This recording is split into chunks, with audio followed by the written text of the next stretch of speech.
د غڼې ځاله 10مه برخه. شیبه وروسته مس سپین ږیری بیا د دوکان تر مخ تیر شو. لستوڼې تر څنګلو ور پورته کړي ول. له لنډې ږیرې یې اوبه څڅېدلې. پوه شوم چې تشنابونه پورته دي. سړي اودس کړی و. د څنګ ګاونډي راته وویل چې دا حاجي صاحب په اول منزل کې د لاسي ګندونو دوکان لري. حیرانه شوم.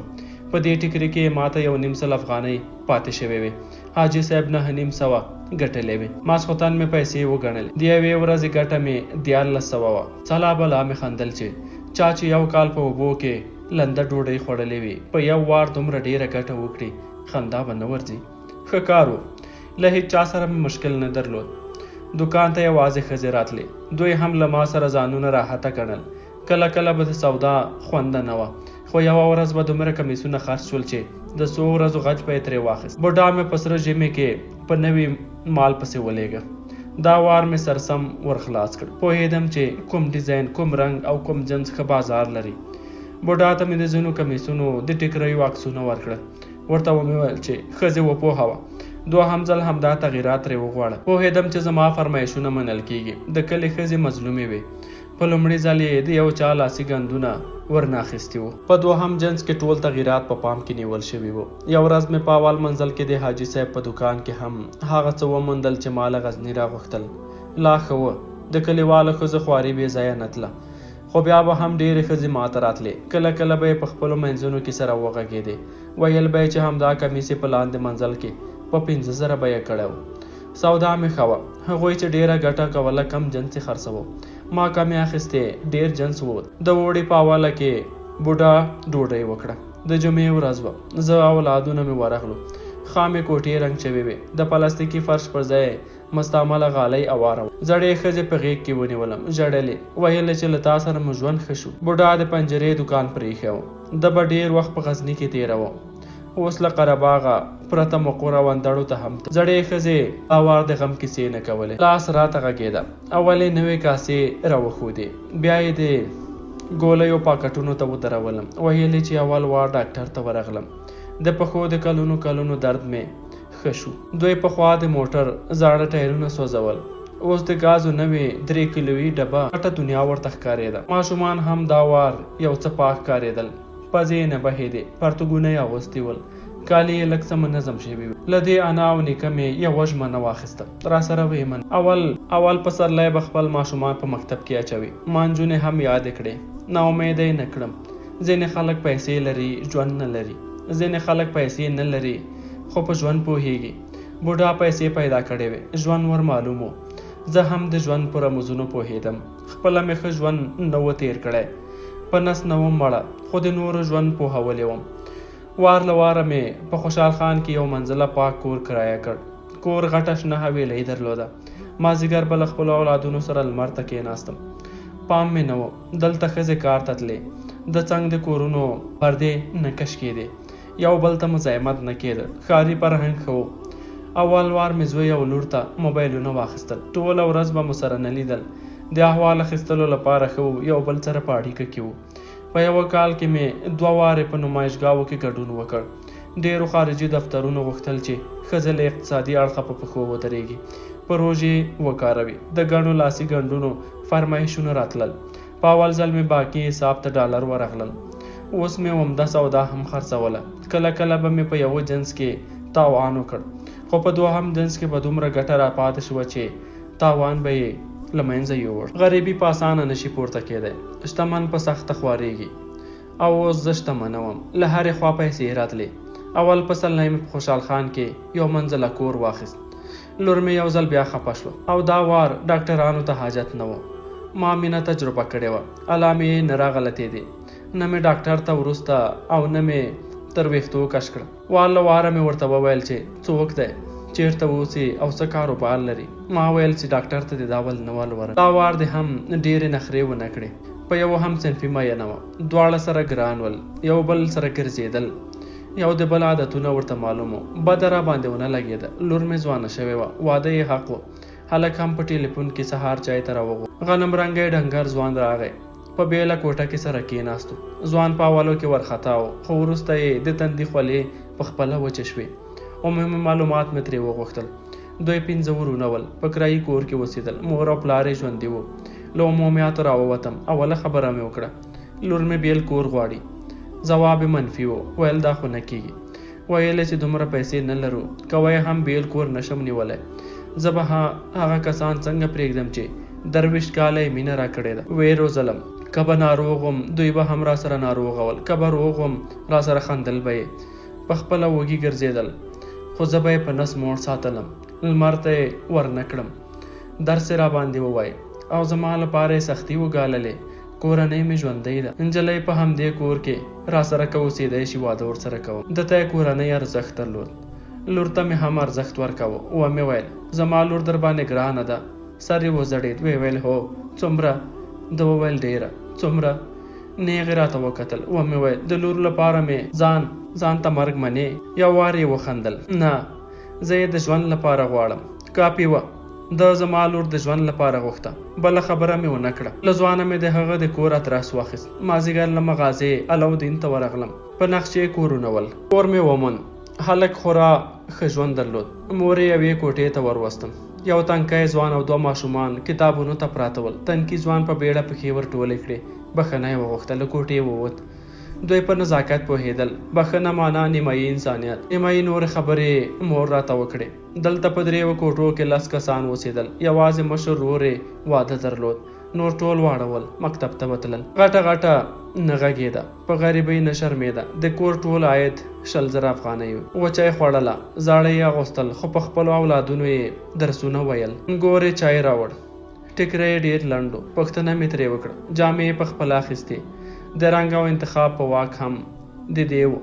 هېچ چا نه ورته ویل چې لمن د لنډه یا اوږده ده، څنګه چې به د دې خوښه وه. همدا یو مثال بس و. دې کور ته تان نه راته. ښځو ته دا نه ویل کېدل چې له همدې یوه تانه د کړکیو پردې او خپلې جامې جوړې کړئ. دلته ښځو دومره ازادي درلوده چې د خپلو جامو رنګ پخپله وټاکي.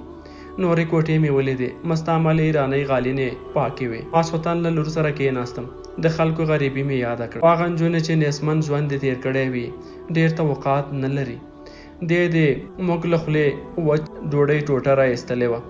له غربته نه وېرېده، ځکه په موږ ډېرې سختې ورځې شپې تېرې شوې وې. ومې منله، خو شرط مې کېښود. د کوژدې مراسم به ژر نیول کېدل، خو واده به کال ته کېده. 2 کال وروسته له پوهنتونه فارغېدل. مراسم ساده ول، روان نه و.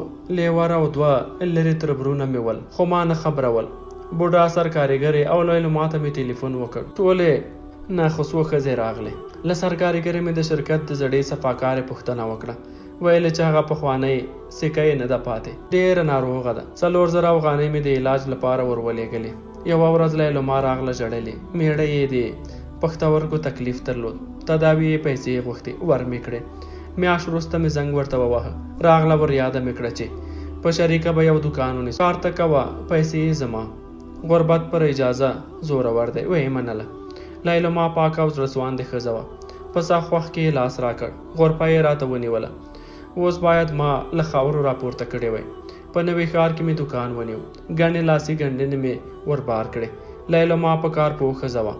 تاوان یې نه راړو. کارونه ډېر شول. له وسه مې وتلي وه. د ليلما په مرسته مې خپل دوکان ته یوه کارګره ونیوله. مازغه یې وچ نه ول، له کاره سره بلده وه. وروسته دوکان ته ډېره نه ورتلم، یوازې خریداري به مې کوله. خو د دواړو دوکانونو مدیریت ته مې پام و. ان د 1 افغانۍ حساب به مې هم کاوه. یوه ورځ په ټکسي کې کېناستم. له کلونو وروسته شور بازار ته ورغلم. نه ورتلم. تېرې ترخې خاطرې را یادولې. خو یو چا د یوه ترکمن د کور ادرس را کړی و. ویلې چې د کور ښځې ښکلې غالۍ وبي. په شور بازار کې ډېر تغیرات نه و راغلي. هماغه پخواني خوام کورونه، تنګې کوڅې او چټلې ویالې وې. غالۍ مې ولیدې، په ناز اوبدل شوې وې. ګلالۍ ښکارېدې، خو له سړي سره په بیه جوړه نه شوم. د په قیمتونو کې ګټه نه راته پاتې کېده. یو وار مې زړه ته راوویل چې پخواني کوڅې ته ورشم. ورغلم. د پخواني خام کور پر ځای پخې کوټې جوړېدې. ودرېدم. د حویلۍ دیوالونو پر ځای پاتې و. یو ته ورغلم. په دیوال کې زوړ میخ لا نه و ایستل شوی. ښه مې په زړه و. دا میخ مې د جامو د تناب لپاره ټک وهلی و. په میخ مې لاس تیر کړ.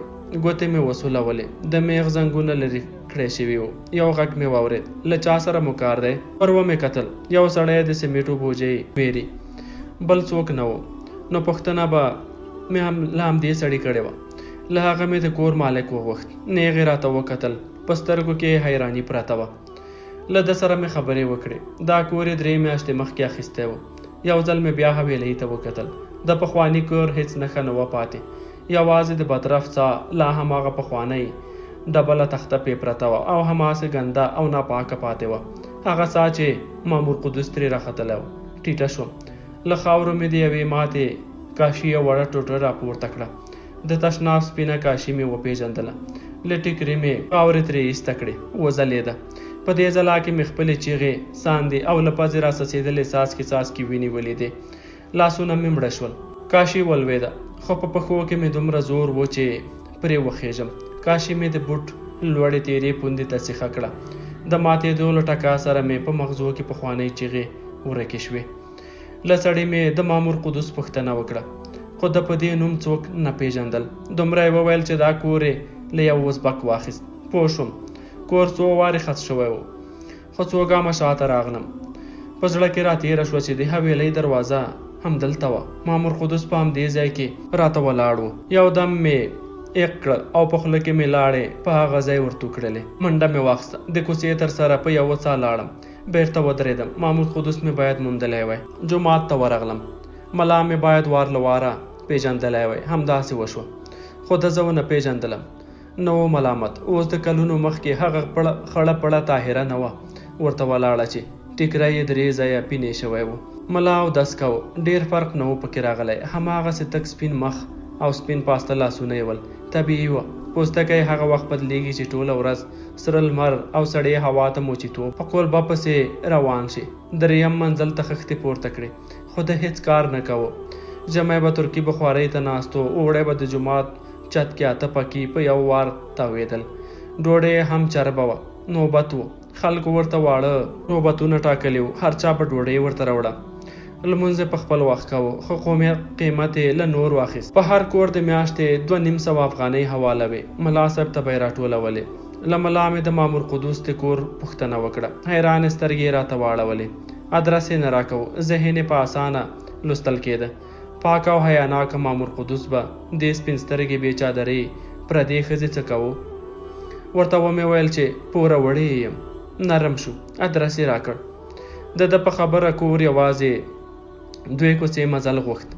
کور مې په اسانۍ وموند. نانوایي یې ښه نښه وه. یوې وړې نجلۍ د لرګي خیرنه دروازه راته خلاصه کړه. له اجازې پرته حویلۍ ته ورغلم. څاه ته نږدې یو په عمر پخه ښځه په خټو کې خیرن تش ته ناسته وه. لاسونه یې تر څنګلونو لوڅ وه. جامې یې مینځلې. یوه ځوانه نجلۍ راووته.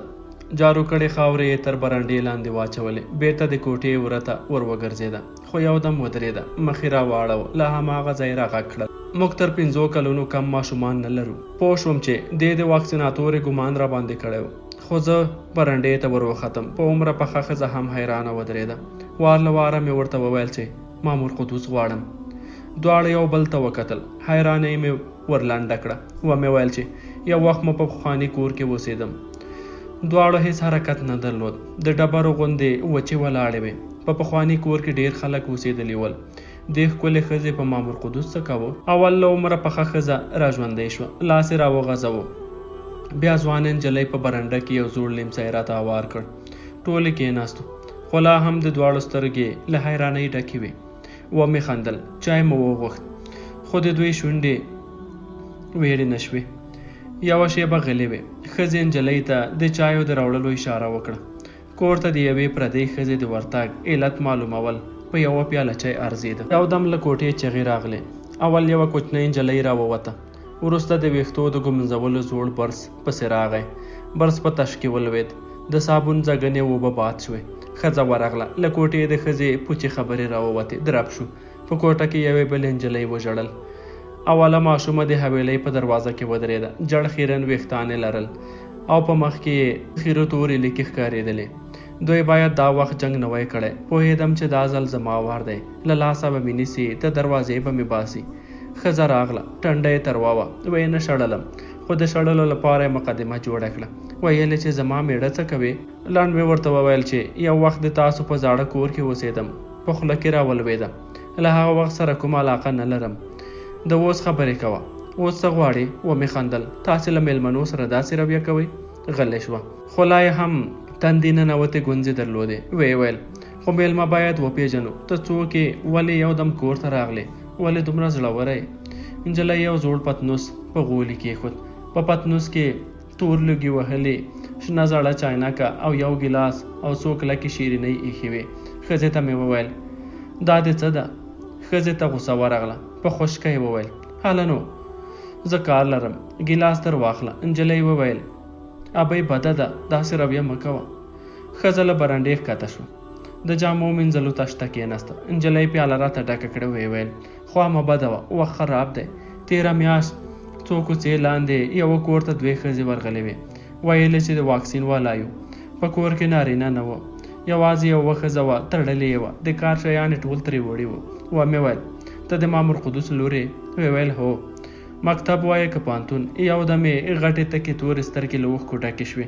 مخ یې واړو. په ژړه غونې یې وویل یوه هم نه. د ښځې له غوسې ډکه ناره راغله. نجلۍ مه بې لارې کوه، هله نو مخ دې ورک که. ګیلاس مې راپورته کړ. ښځه نیغه راته ودرېده. ویې ویل پوهېدم چې بې څه نه یې راغلې. لا اوله فساتي راته ښکاره شوې.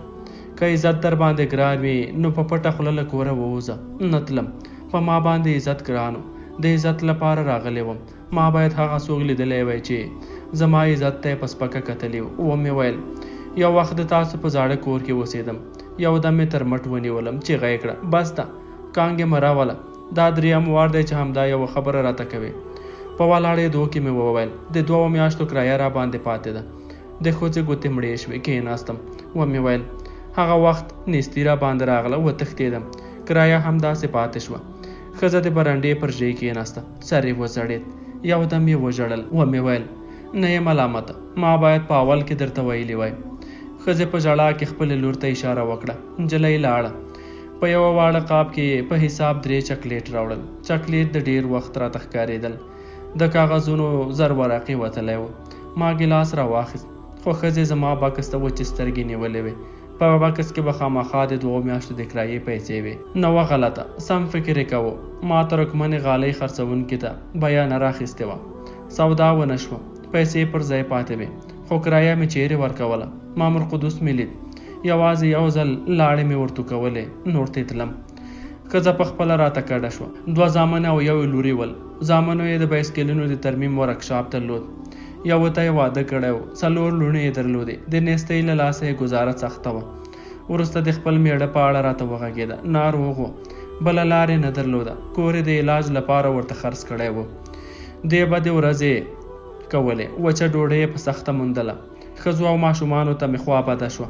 خو مامور قدوس لا د لاړو په توکېدو ارزېده. ګیلاس مې کېښود. حوصله ختمه وه. دا سړی مې باید لیدلی وی.